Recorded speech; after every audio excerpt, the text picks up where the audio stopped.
गुरुर्ब्रह्मा गुरुर्विष्णुः गुरुर्देवो महेश्वरः गुरु साक्षात परब्रह्म तस्मै श्री गुरवे नमः. श्री गणेश दत्त गुरुभ्यो नमः. परमपूज्य श्री रामकृष्ण सरस्वती स्वामी महाराजांनी दिलेल्या मार्गदर्शनपर आशीर्वादांचे मी पठण करीत आहे.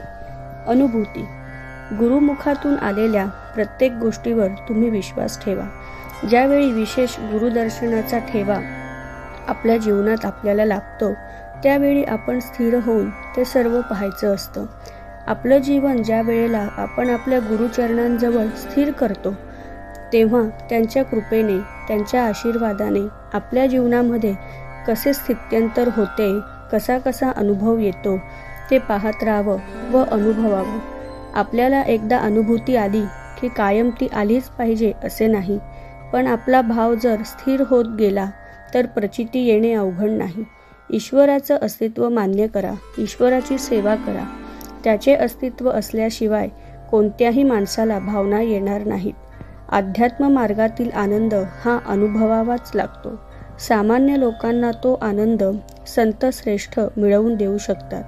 त्याच्या पुढे इतर सुखे मिळमिळीत वाटतात. हे सर्व समजण्यासाठी अतिनम्र होऊन गुरुचरणांशी जावे. आपली व्यावहारिक योग्यता त्यावेळेला बाजूला ठेवावी. कोणताही धर्मग्रंथ वाचू लागल्यावर आपल्याला ईश्वरी अनुभूती ही त्यापासून येतच असते. हे सर्वांनी लक्षात ठेवावे. दुधामध्ये पाणी मिसळल्यावर ते पाणी जसे दूधमय होते तसे तुम्ही हे धार्मिक ग्रंथ वाचून देवदर्शन घेऊन त्यांच्याशी एकरूप व्हायला पाहिजे. प्रत्येकाच्या जीवनात ईश्वराचे स्थान पहिलेच असले पाहिजे, परंतु त्याचे स्तोम कोणीही करू नये. आपल्या मनामध्ये पावित्र्य असेल तर चांगल्या कल्पना सुचतात व त्याचप्रमाणे आचार सांभाळले तर चांगले विचार सुचतात व त्यातूनच पुढे उच्चार चांगले येतात. सर्व सत्संग मंडळातील लोकांना अनुभूती आहेच. काहींना भेटीत आहे, काहींना दर्शनात आहे, काहींना स्वप्नदर्शनातूनही आलेली आहे. ही जी अनुभूती आहे ती साक्षात्कारी पुरुषांशिवाय येत नाही. भक्तांची पात्रता वाढली की त्यांना श्री गुरु अनुभव देतात. आपल्याला दुसऱ्यांच्या अनुभवाची काहीही आवश्यकता नाही.